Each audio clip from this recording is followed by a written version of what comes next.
The Porter's Son. A fairy tale by Hans Christian Andersen.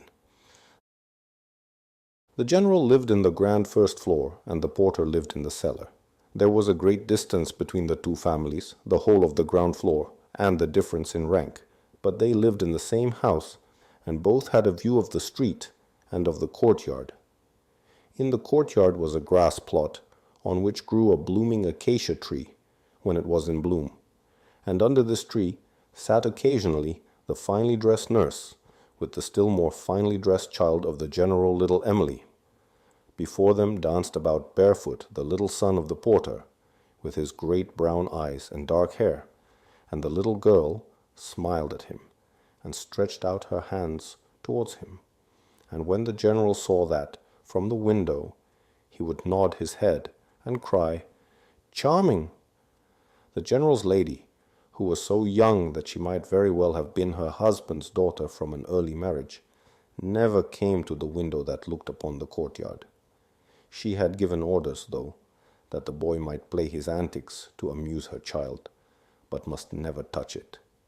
The nurse punctually obeyed the gracious lady's orders. The sun shone in upon the people in the grand first floor, and upon the people in the cellar. The acacia tree was covered with blossoms, and they fell off, and next year new ones came. The tree bloomed, and the porter's little son bloomed too, and looked like a fresh tulip. The general's little daughter became delicate and pale, like the leaf of the acacia blossom. She seldom came down to the tree now, for she took the air in a carriage. She drove out with her mamma, and then she would always nod at the porter's George. Yes, she used even to kiss her hand to him, till her mamma said she was too old to do that now. One morning George was sent up to carry the general the letters and newspapers that had been delivered at the porter's room in the morning. As he was running upstairs, just as he passed the door of the sandbox, he heard a faint piping. He thought it was some young chicken that had strayed there, and was raising cries of distress, but it was the general's little daughter, decked out in lace and finery. "Don't tell Papa and Mamma," she whimpered. "They would be angry." "What's the matter, little missy?" asked George. "It's all on fire," she answered. "It's burning with a bright flame." George hurried upstairs to the general's apartments.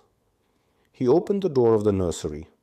The window curtain was almost entirely burnt, and the wooden curtain pole was one mass of flame. George sprang upon a chair he brought in haste, and pulled down the burning articles. He then alarmed the people. But for him, the house would have been burned down. The general and his lady cross-questioned little Emily. "I only took just one lucifer match," she said, "and it was burning directly, and the curtain was burning too. I spat at it to put it out. I spat at it as much as ever I could, but I could not put it out. So I ran away and hid myself, for Papa and Mamma would be angry." "I spat!" cried the general's lady. "What an expression! Did you ever hear your Papa and Mamma talk about spitting? You must have got that from downstairs." And George had a penny given him. But this penny did not go to the baker's shop, but into the savings box. And soon there were so many pennies in the savings box that he could buy a paint box and color the drawings he made, and he had a great number of drawings. They seemed to shoot out of his pencil and out of his fingers' ends. His first colored pictures he presented to Emily.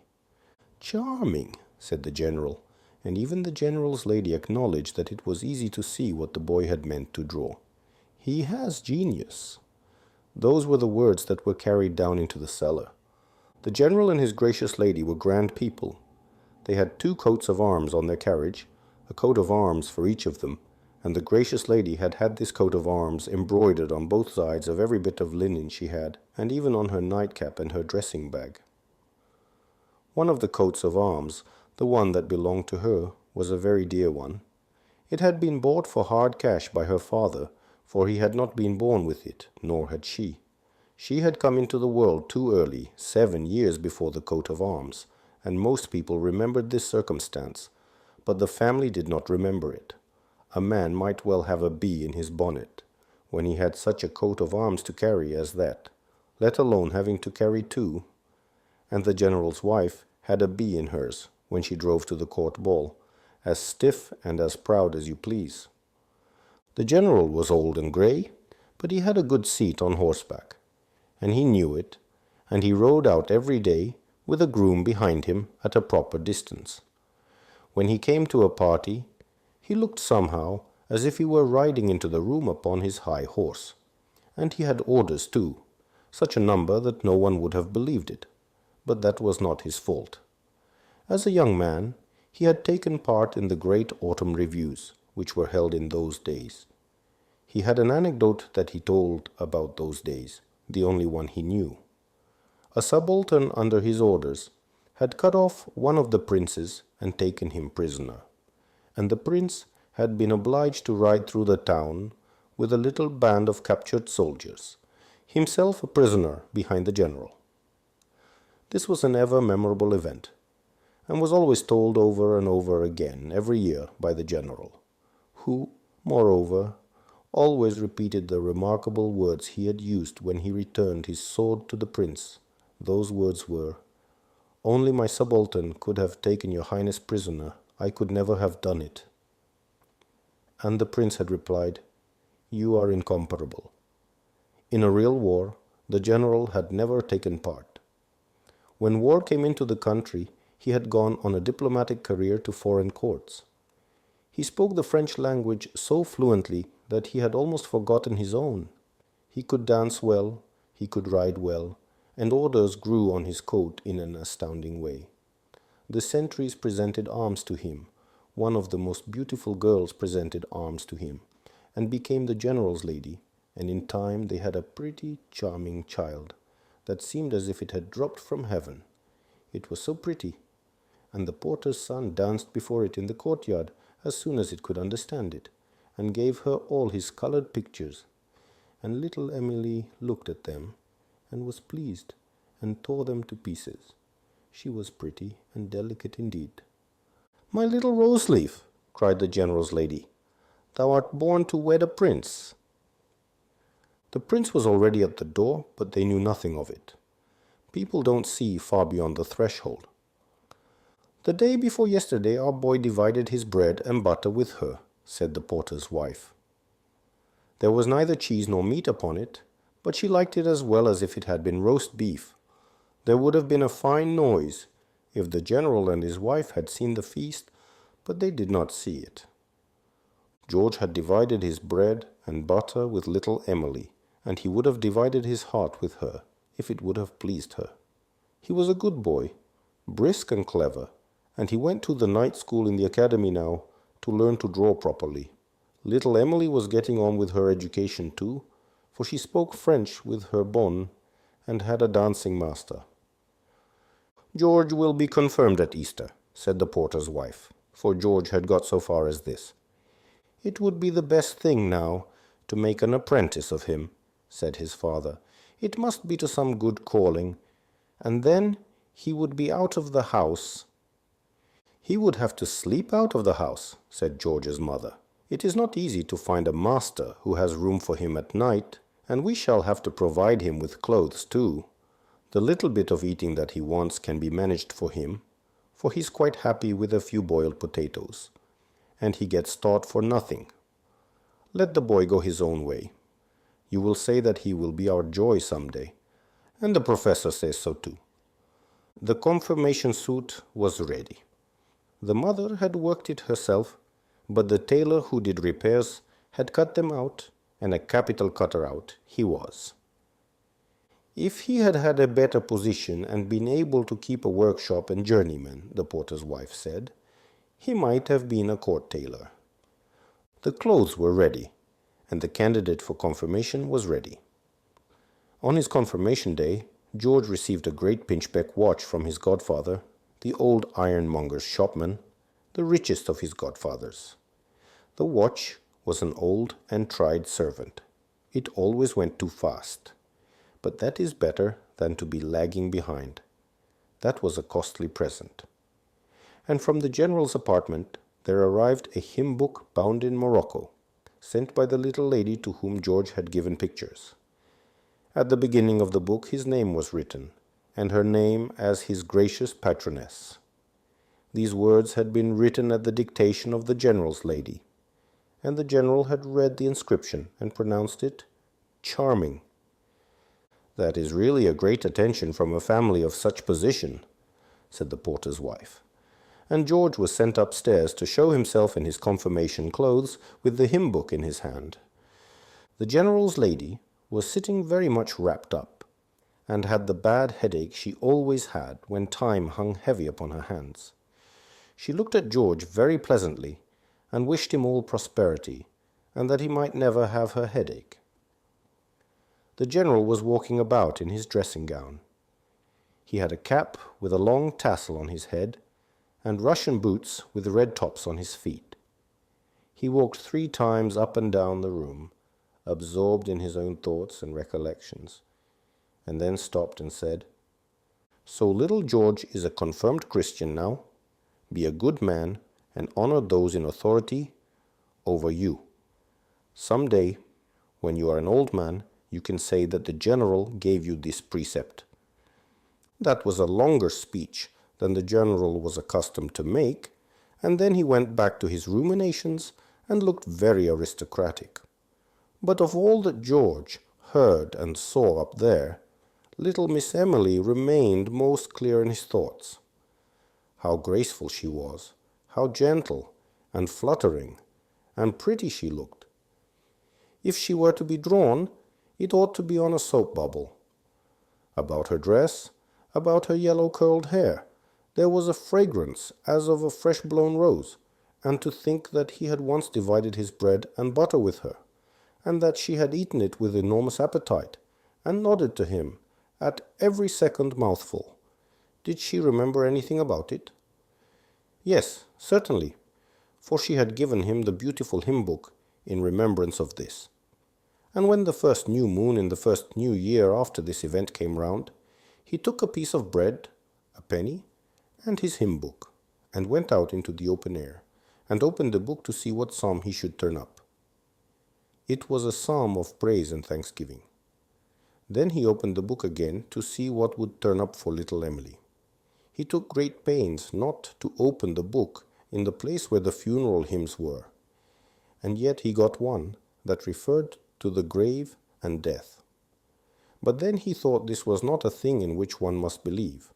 For all that, he was startled when soon afterwards the pretty little girl had to lie in bed, and the doctor's carriage stopped at the gate every day. "They will not keep her with them," said the porter's wife.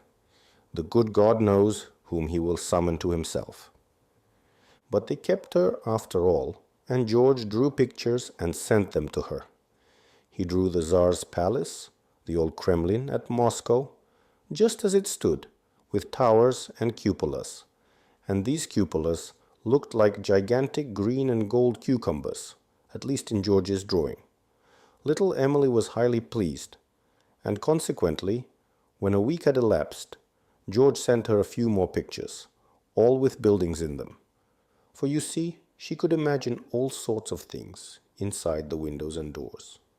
He drew a Chinese house, with bells hanging from every one of 16 stories. He drew 2 Grecian temples with slender marble pillars, and with steps all round them. He drew a Norwegian church. It was easy to see that this church had been built entirely of wood, hewn out and wonderfully put together. Every story looked as if it had rockers, like a cradle.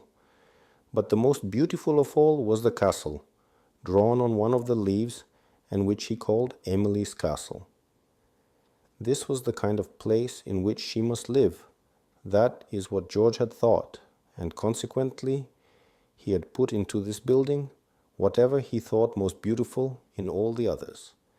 It had carved woodwork, like the Norwegian church, marble pillars, like the Grecian temple, bells in every story, and was crowned with cupolas, green and gilded, like those of the Kremlin of the Tsar. It was a real child's castle, and under every window was written what the hall or the room inside was intended to be. For instance, here Emily sleeps, here Emily dances, here Emily plays at receiving visitors. It was a real pleasure to look at the castle, and right well was the castle looked at accordingly. Charming, said the general. But the old count, for there was an old count there, who was still grander than the general, and had a castle of his own, said nothing at all. He heard that it had been designed and drawn by the porter's little son. Not that he was so very little either, for he had already been confirmed. The old count looked at the pictures, and had his own thoughts as he did so. One day, when it was very gloomy, grey, wet weather, the brightest of days dawned for George, for the professor at the academy called him into his room. "Listen to me, my friend," said the professor. "I want to speak to you. The Lord has been good to you in giving you abilities, and he has also been good in placing you among kind people. The old count at the corner yonder has been speaking to me about you. I have also seen your sketches, but we will not say any more about those, for there is a good deal to correct in them. But from this time forward, you may come twice a week to my drawing class, and then you will soon learn how to do them better. I think there's more of the architect than of the painter in you. You will have time to think that over, but go across to the old count this very day, and thank God for having sent you such a friend." It was a great house, the house of the old count at the corner. Round the windows elephants and dromedaries were carved, all from the old times, but the old count loved the new time best and what it brought, whether it came from the first floor or from the cellar or from the attic. "I think," said the porter's wife, "the grander people are, the fewer airs do they give themselves. How kind and straightforward the old count is! And he talks exactly like you and me. Now, the general and his lady can't do that. And George was fairly wild with delight yesterday at the good reception he met with at the count's, and so am I today, after speaking to the great man. Wasn't it a good thing that we didn't bind George apprentice to a handicraftsman, for he has abilities of his own? But they must be helped on by others," said the father. "That help he has got now," rejoined the mother, for the count spoke out quite clearly and distinctly. "But I fancy it began with the general," said the father, "and we must thank them too." "Let us do so with all my heart," cried the mother, "though I fancy we have not much to thank them for. I will thank the good God, and I will thank him too for letting little Emily get well." Emily was getting on bravely, and George got on bravely too. In the course of the year he won the little silver prize medal of the academy, and afterwards he gained the great one too. "It would have been better, after all, if he had been apprenticed to a handicraftsman," said the porter's wife, weeping. "For then we could have kept him with us. What is he to do in Rome? I shall never get a sight of him again, not even if he comes back, but that he won't do, the dear boy." "It is fortune and fame for him," said the father. "Yes, thank you, my friend," said the mother. "You are saying what you do not mean. You are just as sorrowful as I am." And it was all true about the sorrow and the journey, but everybody said it was a great piece of good fortune for the young fellow. And he had to take leave, and of the general too. The general's lady did not show herself, for she had her bad headache. On this occasion the general told his only anecdote about what he had said to the prince, and how the prince had said to him, "You are incomparable." And he held out a languid hand to George. Emily gave George her hand too, and looked almost sorry, and George was the most sorry of all. Time goes by when one has something to do, and it goes by too when one has nothing to do. The time is equally long, but not equally useful. It was useful to George, and did not seem long at all, except when he happened to be thinking of his home. How might the good folks be getting on, upstairs and downstairs? Yes, there was writing about that, and many things can be put into a letter. Bright sunshine and dark, heavy days. Both of these were in the letter, which brought the news that his father was dead, and that his mother was alone now. She wrote that Emily had come down to see her, and had been to her like an angel of comfort. And concerning herself, she added that she had been allowed to keep her situation as porteress. The general's lady kept a diary, and in this diary was recorded every ball she attended and every visit she received. The diary was illustrated by the insertion of the visiting cards of the diplomatic circle and of the most noble families, and the general's lady was proud of it. The diary kept growing through a long time, and amid many severe headaches, and through a long course of half nights, that is to say, of court balls. Emily had now been to a court ball for the first time. Her mother had worn a bright red dress with black lace in the Spanish style. The daughter had been attired in white, fair and delicate. Green silk ribbons fluttered like flag leaves among her yellow locks, and on her head she wore a wreath of water lilies. Her eyes were so blue and clear, her mouth was so delicate and red, she looked like a little water spirit, as beautiful as such a spirit can be imagined. The princes danced with her, one after another of course, and the general's lady had not a headache for a week afterwards. But the first ball was not the last, and Emily could not stand it. It was a good thing, therefore, that summer brought with it rest and exercise in the open air. The family had been invited by the old count to visit him at him castle. That was a castle with a garden which was worth seeing. Part of this garden was laid out quite in the style of the old days, with stiff green hedges. You walked as if between green walls with peepholes in them. Box trees and yew trees stood there trimmed into the form of stars and pyramids, and water sprang from fountains in large grottos lined with shells.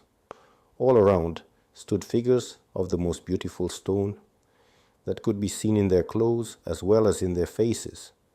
Every flower bed had a different shape and represented a fish or a coat of arms or a monogram. That was the French part of the garden, and from this part the visitor came into what appeared like the green fresh forest, where the trees might grow as they chose, and accordingly they were great and glorious. The grass was green and beautiful to walk on, and it was regularly cut and rolled and swept and tended. That was the English part of the garden. Old time and new time, said the count. Here they run well into one another. In 2 years the building itself will put on a proper appearance. There will be a complete metamorphosis in beauty and improvement. I shall show you the drawings, and I shall show you the architect, for he is to dine here today. Charming, said the general. 'Tis like paradise here, said the general's lady.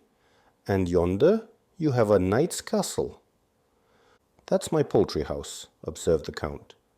The pigeons live in the tower, the turkeys in the first floor, but old Elsie rules in the ground floor. She has apartments on all sides of her. The sitting hens have their own room, and the hens with chickens have theirs, and the ducks have their own particular door leading to the water. Charming, repeated the general, and all sailed forth to see these wonderful things. Old Elsie stood in the room on the ground floor, and by her side stood architect George. He and Emily now met for the first time after several years, and they met in the poultry house. Yes, there he stood, and was handsome enough to be looked at. His face was frank and energetic. He had black shining hair and a smile about his mouth which said, I have a brownie that sits in my ear and knows every one of you, inside and out. Old Elsie had pulled off her wooden shoes and stood there in her stockings to do honor to the noble guests. The hens clucked and the cocks crowed, and the ducks waddled to and fro and said, Quack, quack. But the fair pale girl, the friend of his childhood, the daughter of the general, stood there with a rosy blush on her usually pale cheeks, and her eyes opened wide, and her mouth seemed to speak without uttering a word, and the greeting he received from her was the most beautiful greeting a young man can desire from a young lady, if they are not related or have not danced many times together, and she and the architect had never danced together. The count shook hands with him and introduced him. He is not altogether a stranger, our young friend George." The general's lady bowed to him, and the general's daughter was very nearly giving him her hand, but she did not give it to him. "Our little Master George," said the general. "Old friends, charming." "You have become quite an Italian," said the general's lady, "and I presume you speak the language like a native?" "My wife sings the language, but she does not speak it," observed the general. At dinner, George sat at the right hand of Emily, whom the general had taken down, while the count led in the general's lady. Mr. George talked and told of his travels, and he could talk well, and was the life and soul of the table, though the old count could have been it too. Emily sat silent, but she listened, and her eyes gleamed, but she said nothing. In the veranda, among the flowers, she and George stood together. The rose bushes concealed them, and George was speaking again, for he took the lead now. "Many thanks for the kind consideration you showed my old mother," he said.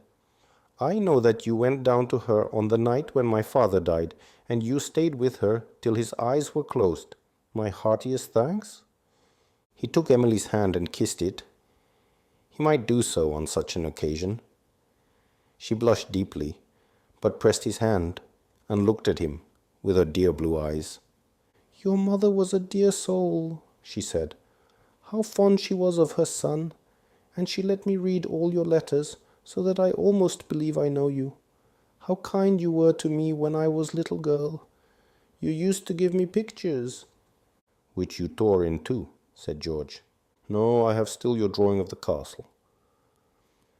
"I must build the castle in reality now," said George, and he became quite warm at his own words. The general and the general's lady talked to each other in their room about the porter's son, how he knew how to behave and to express himself with the greatest propriety. "He might be a tutor," said the general. "Intellect," said the general's lady, but she did not say anything more. During the beautiful summer-time, Mr. George several times visited the count at his castle, and he was missed when he did not come. "How much the good God has given you that he has not given to us poor mortals," said Emily to him. "Are you sure you are very grateful for it?" It flattered George that the lovely young girl should look up to him, and he thought then that Emily had unusually good abilities. And the general felt more and more convinced that George was no cellar child. "His mother was a very good woman," he observed. "It is only right I should do her that justice now she is in her grave." The summer passed away, and the winter came. Again there was talk about Mr. George. He was highly respected and was received in the first circles. The general had met him at a court ball. And now there was a ball to be given in the general's house for Emily, and could Mr. George be invited to it?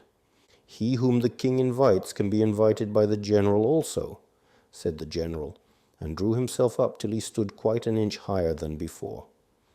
Mr. George was invited, and he came. Princes and counts came, and they danced, one better than the other. But Emily could only dance one dance, the first, for she made a false step, nothing of consequence, but her foot hurt her so that she had to be careful, and leave off dancing, and look at the others.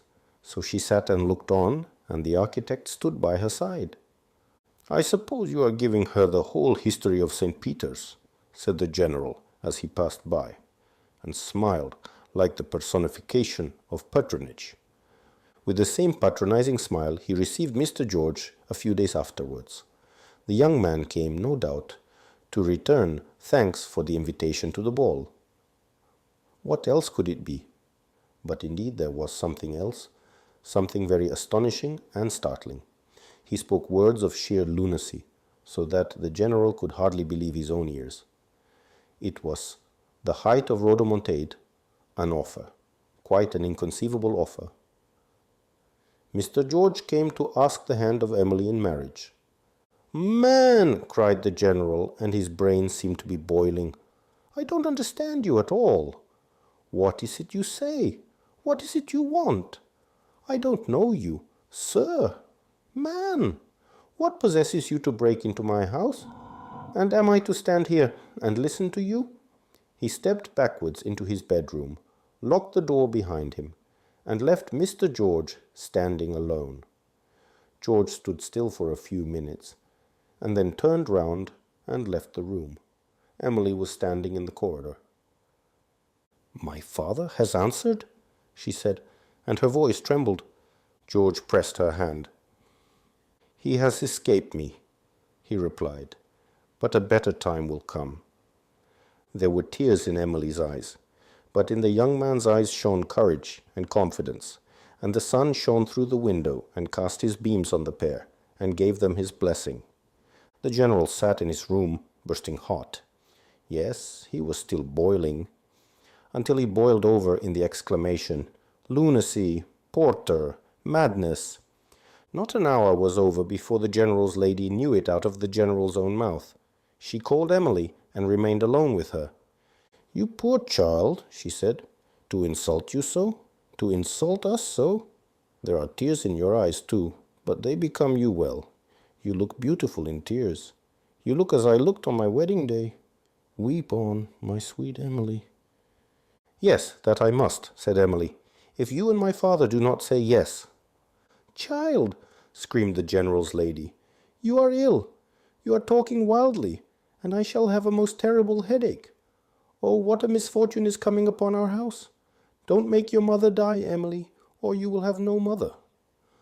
And the eyes of the general's lady were wet, for she could not bear to think of her own death. In the newspapers there was an announcement. "Mr. George has been elected professor of the 5th class, number 8. "It's a pity that his parents are dead and cannot read it," said the New Porter people, who now lived in the cellar under the general's apartments. They knew that the professor had been born and grown up within their four walls. "Now he'll get a salary," said the man. "Yes, that's not much for a poor child," said the woman. $18 a year, said the man.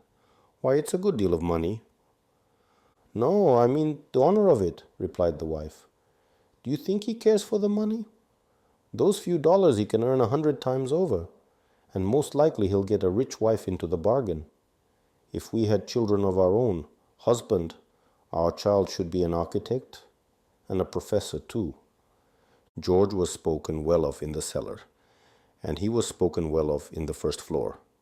The old count took upon himself to do that. The pictures he had drawn in his childhood gave occasion for it. But how did the conversation come to turn on these pictures?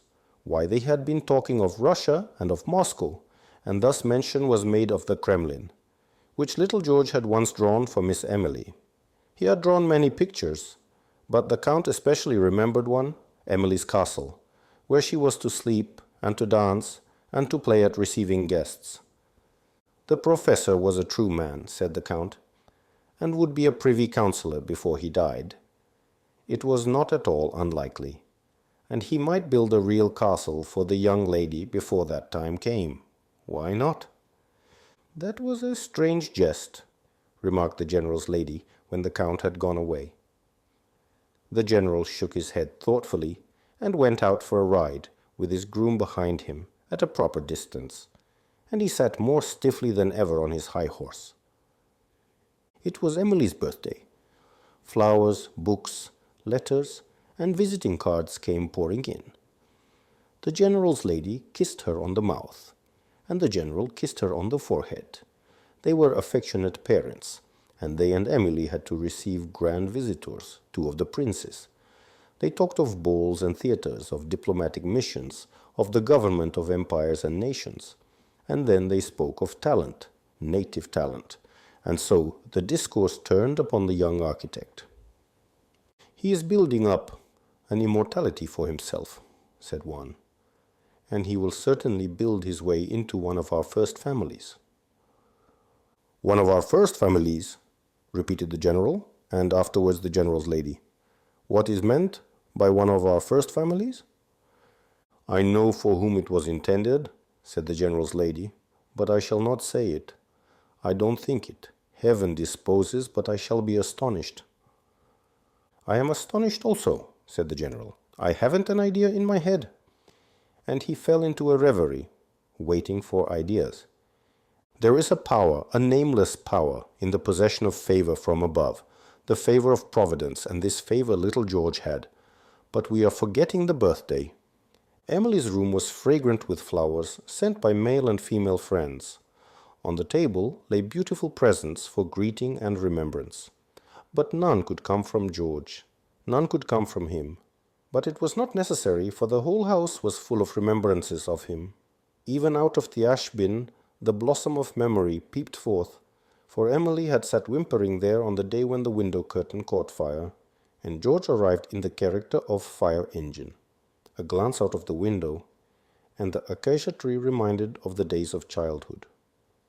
Flowers and leaves had fallen, but there stood the tree covered with hoar-frost, looking like a single huge branch of coral, and the moon shone clear and large among the twigs, unchanged in its changings, as it was when George divided his bread and butter with little Emily. Out of a box the girl took the drawings of the Tsar's palace and of her own castle, remembrances of George. The drawings were looked at, and many thoughts came. She remembered the day when, unobserved by her father and mother, she had gone down to the porter's wife who lay dying. Once again she seemed to sit beside her, holding the dying woman's hand in hers, hearing the dying woman's last words, "Blessing George." The mother was thinking of her son, and now Emily gave her own interpretation to those words. Yes, George was certainly with her on her birthday. It happened that the next day was another birthday in that house, the general's birthday. He had been born the day after his daughter, but before her, of course, many years before her. Many presents arrived, and among them came a saddle of exquisite workmanship, a comfortable and costly saddle. One of the princes had just such another. Now, from whom might this saddle come? The general was delighted. There was a little note with the saddle. Now, if the words on the note had been "Many thanks for yesterday's reception," we might easily have guessed from whom it came. But the words were, "From somebody whom the general does not know." "Whom in the world do I not know?" exclaimed the general. "I know everybody." And his thoughts wandered all through society, for he knew everybody there. "That saddle comes from my wife," he said at last. "She is teasing me, charming." But she was not teasing him. Those times were past.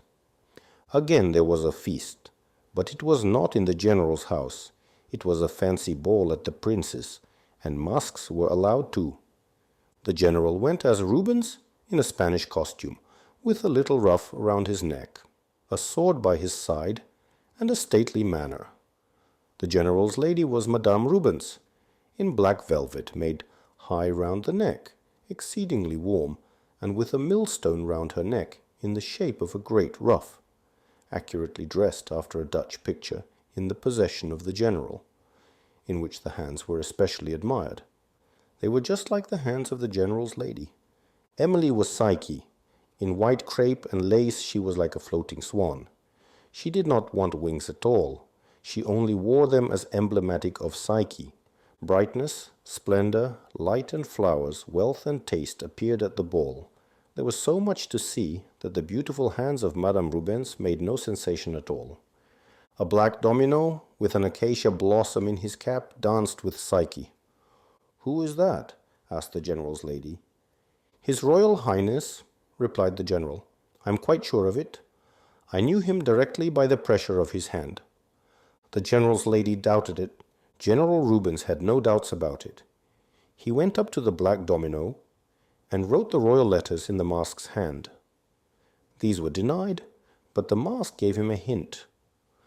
The words that came with the saddle, "One whom you do not know, General." "But I do know you," said the general. "It was you who sent me the saddle." The domino raised his hand and disappeared among the other guests. "Who is that black domino with whom you were dancing, Emily?" asked the general's lady. "I did not ask his name," she replied, "because you knew it. It is the professor." Your protégé is here, Count, she continued, turning to that nobleman who stood close by, a black domino with acacia blossoms in his cap. Very likely, my dear lady, replied the Count, but one of the princes wears just the same costume. I knew the pressure of the hand, said the general. The saddle came from the prince. I am so certain of it that I could invite that domino to dinner. Do so. If it be the prince, he will certainly come, replied the Count.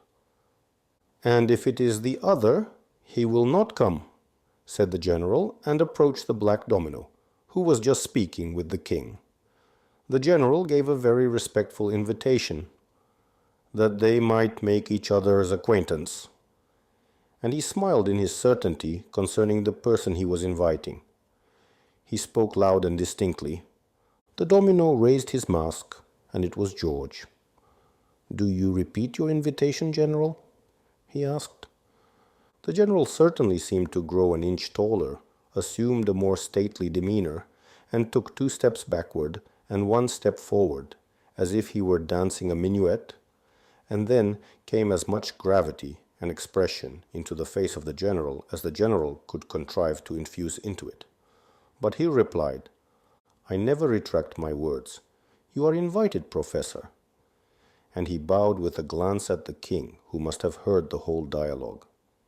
Now, there was a company to dinner at the general's, but only the old count and his protégé were invited. I have my foot under his table, thought George. That's laying the foundation stone. And the foundation stone was really laid with great ceremony at the house of the general and of the general's lady.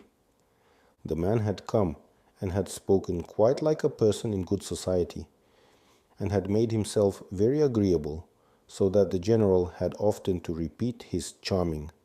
The general talked of this dinner, talked of it even to a court lady, and this lady, one of the most intellectual persons about the court, asked to be invited to meet the professor the next time he should come.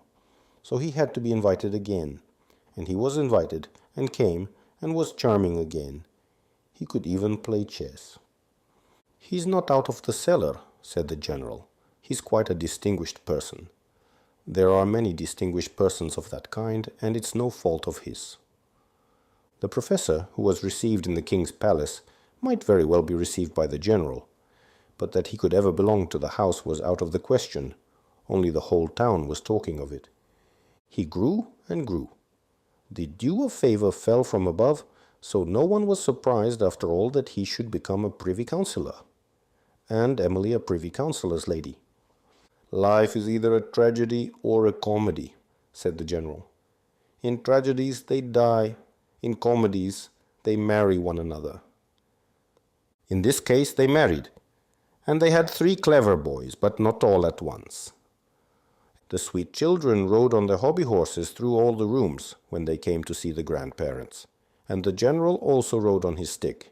He rode behind them in the character of groom to the little privy councillors. And the general's lady sat on her sofa and smiled at them, even when she had her severest headache. So far did George get, and much further, else it had not been worthwhile to tell the story of the porter's son,